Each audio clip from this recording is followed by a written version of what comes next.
sa bahay na yun. Nabili na ng bangko. Ewan ko. Pero maraming bali-balitang kababalagan nangyayari doon. Ang sabi ng nanay ko, may sumpa ang bahay na yun. Dahil baliw daw ang pamilya. Hindi ko alam eh. Pero wala talagang gustong pumunta doon. Lagi niyong tandaan, sa isipan ng mga kriminal, may karapatan silang kunin ang mga gusto nila. May rason sila kung bakit sila nasa tama. At higit sa lahat, may abilidad silang magpikit mata sa mga nararamdaman ng mga biktima nila. Wala sa bahay ang sumpa. Sila ang sumpa sa lipunan.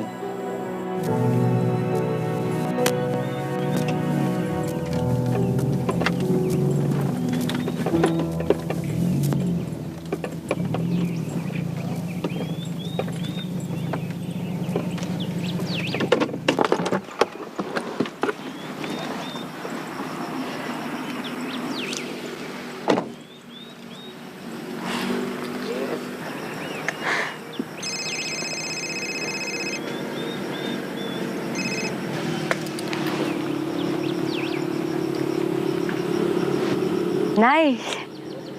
Nay, may maganda akong balita. Nay, na-promote ako sa trabaho. Umalis kasi yung team leader namin.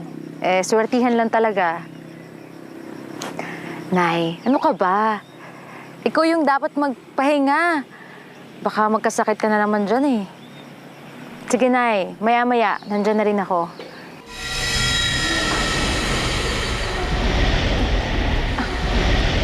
Nay?